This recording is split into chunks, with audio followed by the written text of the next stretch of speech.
In this video, we're going to solve some questions related to sequence and series. So let's get started. We're going to take some questions from the UTME past question, and we're going to start with question number 10 from the year 2016.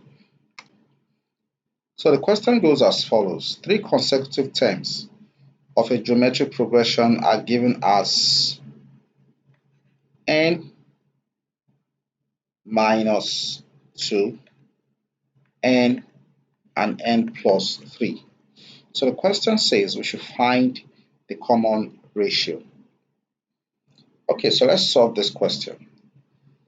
So we know that the common ratio of any geometric progression is given as r and is equal to the second term divided by the first term, or generally you can say Tn over Tn minus 1, right?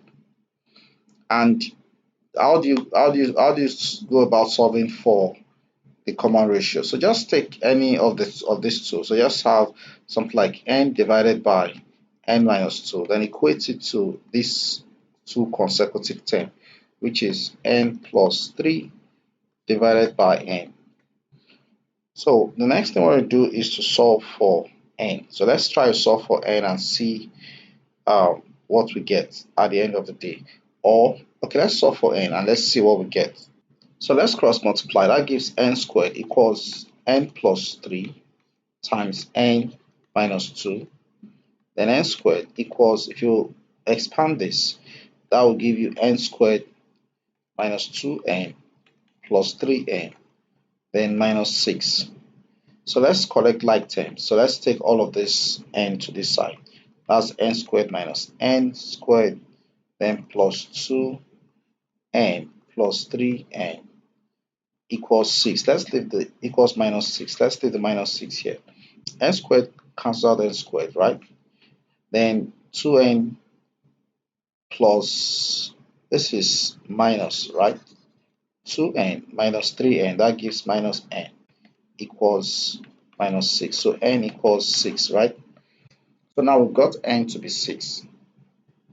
So the next thing you want to do is to substitute that value back into this. So since we know that r equals n over n minus 2, we can just say 6 divided by 6 minus 2. That gives 6 over 4, and that gives 3 over 2. So the common ratio therefore is 3 divided by 2, which makes option C to be the right option. So let's take a look at the next question. So this time around we're going to look at question 30. Question 30 from the year 2015. So the question goes as follows. The third term of a GP stands for geometric progression. The third term of a GP is 4, while the sixth term is 32. Find its common ratio. So we know that the third term, that's T3, is 4, and we know that the sixth term is 32. So the question says we should find its common ratio. There's a formula I gave in the previous video where I said, in the previous video on sequence, that you can calculate the common ratio for any two terms, even if they are not successive, even if they are not close to each other. You can calculate that as follows: Tn divided by Tm, and everything raised to the power of 1 over n minus m. So which means your common ratio is, if you take your n to be the bigger number, which is 32, then divided by 4, right? And everything will be raised to the power of 1 over n represent the position of this term, which is 6, and the position of this term is what? 3. So then you have this.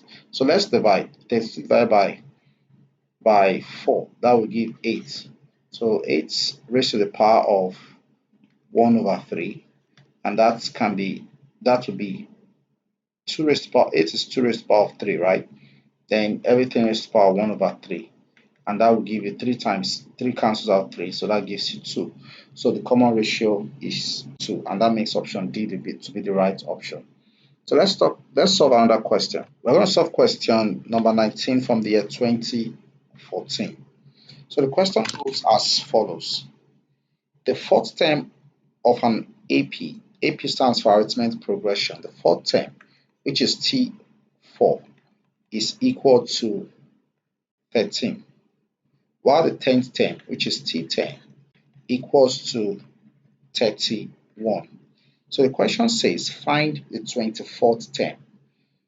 Okay, so if you want to get the 24th term or any term, so this is what we were asked to look for, 24th term, right? So to get the 24th term, you need to get the first term and you need to get a common difference because we are dealing with arithmetic progression. So if you get both of them, you can easily calculate the 24th term because the general formula for calculating any term is given as A plus n minus 1d. So we know that n is 24, right? 24 minus 1. So the problem is we don't know A, we don't also know the value of D. So let's calculate the value of A and D. So to calculate the value of D, there's a very straightforward way to go about that, which is the common difference can be obtained for any two terms of an arithmetic progression. You can easily use this formula very quick. So Tn minus Tm divided by n minus n. So that's it for arithmetic progression. Just subtract any given two terms, then divide by the difference or in their position. So let's take a look at this. So in this case, we can take our Tn to be something like 31 and Tm to be something like 13. So the common difference will be 31 minus 13 divided by their position. This is position 10 and position 4. Now, what is 31 minus 13? If you take that, if you subtract, you will get 18 divided by 10 minus 4. That will give 6. And that makes the common difference to be 3. So the common difference is equal to 3. So we've solved for the common difference. So what about the first term? To get the first term, you can just take any of these two examples given, that is the fourth term or the 10th term, and substitute. So what that means is this. You can just take T4. T4 is A plus 4 minus 1D, right? And we know that to be equal to 13. So since we know the value of D, we can just substitute. So the value of D is 3, right? 4 minus 1 will give 3, but this 3 here is the value of D. Then equals 13. So we have A plus 9 equals 13. Therefore, A is equal to 13 minus 9. And that makes A to be equal to 4. So we now know the value of A to be 4. Now, what about the 24th term? T24 can be easily calculated as follows. Since we now know the value of A, we substitute. So this is what we want to compute, right? So that's 4 plus 23 times D. D is 3, right? So this is 4 plus 69. Then if you add them up, that gives you 73. So the 24th term is equal to 73. And that makes option A to be the right option. So let's solve another question. We're going to take a look at question 33 from 2020 Model 1. So the question goes as follows. The sum of the first two terms of a geometric progression is x, and the sum of the last terms is y. If there are n terms in all, then the common ratio is... So in this case, the question is the common ratio, but let's interpret the question very carefully. So let's take a look at the question. Sum of the first two terms of a geometric progression is x. So what that means is if you have T1 and you have T2, the sum, which is T1 plus T2, is equal to x. And the sum of the last terms, in this case, should be last two terms, since you can't just sum one thing, last two terms, right? So last two terms, so let's say we have n term. So let's say the last term the last term is Tn. So it means second to last term will be Tn minus 1. So if you add them up, what you're going to get is y. And the question says if there are n terms, which we've specified, then the common ratio is what? So the common ratio is the question. So now we've interpreted the question, we've extracted information that we need. And now the question is, what is the value of the common ratio? So let's break it down this way. So what's the general formula for representing the sequence of GP, right? The general formula is given as, that's Tn, is given as A times R raised to the power of minus 1. So we want to look for the value of R. So let's try to represent what we know in terms of this formula. So the T1, we know T1 will be equal to A, right? That's the first term. Then T2 will be equal to AR raised to the power of 2 minus 1, which is AR. Then the Tn, we already know the Tn, then Tn minus 1 will be AR raised to the power of n minus 1, and that will give AR raised to the power of n minus 1, that is AR n minus 2. So what we want to do now is to take this x. So x is equal to A, which is T1, plus T2, which is AR, right? So now let's try to make A the subject of the formula here. So to do that, you're going to get A into bracket 1 plus R, and that's equal to x. Then A becomes x divided by 1 plus R. So let's interpret the second scenario, which is this the sum of the last two terms. So Tn plus, mind you, this is plus, not minus. So Tn plus Tn minus 1 equals y. So what's Tn? We know that to be AR raised to the power of n minus 1, and plus this other one, which is AR raised to the power of n minus 2. So this is equal to y. If you make A the subject of the formula here, this will give you A into bracket R raised to the power of n minus 1 plus R raised to the power of n minus 2 equals y. So A equals y divided by R raised to the power of n minus 1 minus R raised to the power of n minus 2. So we've got A in terms of R in both cases. So the next thing I want to do is to equate them. So you can equate these two since both of them are equal to A. So if you equate these two, you're going to get the following: R raised to the power of n minus 1 minus R raised to the power of n minus 2. So let's try to simplify and see if we can solve for R. So let's solve for the value of R. So note that this is plus, this is a slight error, so this is plus and plus. So now let's cross multiply. So that will give us x over y equals, let's swap this, right? Rather, not cross multiply. So this will give you 1 plus r. Then if you, this is r raised by n minus 1 plus r raised by n minus 2. Okay, so what next can we do here? We can try to factorize this. So if you try to factorize this, you will notice that you can bring out r raised by n plus minus 2 rather. If you do that, if you divide this by r raised by n minus 2, you're going to be left with r, because if you multiply this, you will get this back, then plus 1.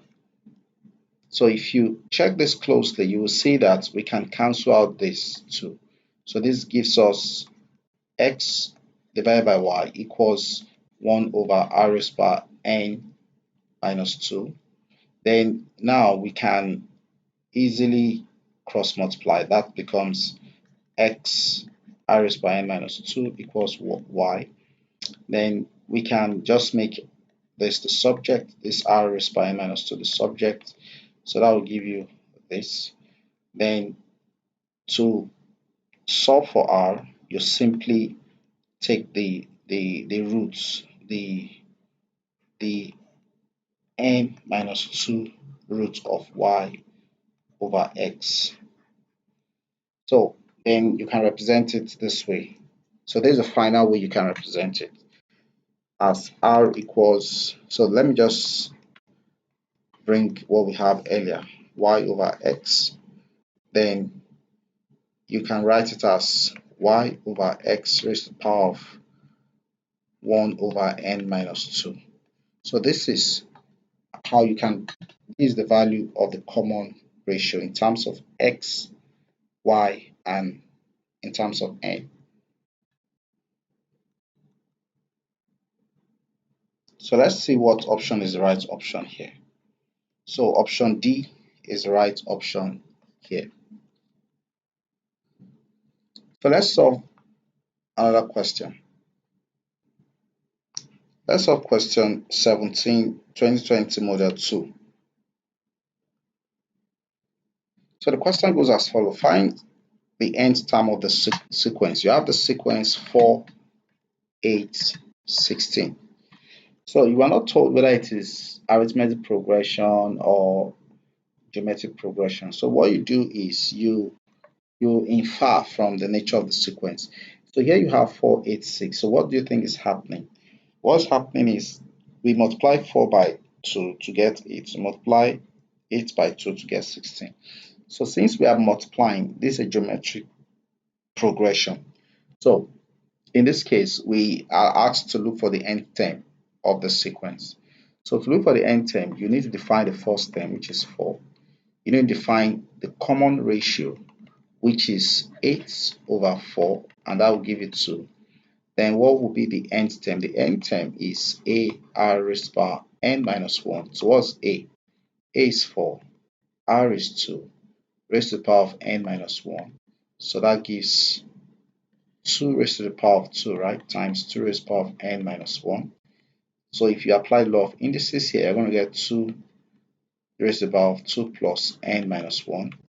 And that will give you 2 raised to the power of n plus 1. So this is the nth term of the sequence. And that makes option B to be the right option. So let's take a look at another example. So let's take a look at question 10 from 2021 model 2. So the question goes as follows. The sum of the first n terms of an AP is 252. So the sum of the first n terms, so that is Sn. The sum of the first n term of an AP is 252. If the first term is minus 16, that's if A, which is the first term, is minus 16, and the last term, so last term is typically represented as Tn or L, right? The last term is 72. So the question says find the sum of terms, find the number of terms in the series. So how do you, so the question is to find the number of terms in the series. What that means is find n. How many terms do we have? So which is n basically. If the last term is Tn, so the position of the last term is what we're interested in. So that's what the question is saying. So how do you get the position of the last term? Okay, there are various ways, but I'm going to use this approach. We know that the sum of sequence for GP is given as, there are two. This is the formula I gave earlier, which is n over 2 into brackets 2a plus n minus 1d, right? Then I also said you can also write it as n over 2 into bracket a plus l, where l is the last term. So since we know the last term, it's better to go with this one that is more compact. So we know the sum of the nth term. So we know this 252. Then the question is n. We don't know n, right? But we know a to be minus 16 and we know l to be 72, right? So let's look for the value of n. So the easy thing to do is just multiply everything by 2 to get rid of this fraction. Or you can subtract and okay, let's go through the subtraction approach. So let's subtract 16 from 72, and that will give us n over 2 into brackets 56. So if you divide by 2, that will give this will be 2, then this will be 8n. That's 28n. So what do you think the value of n will be? N will be 252 divided by 28, and that will give us n equals to 9. So let's look at the right option here. So the right option is option D. So this brings us to the end of sequence and series.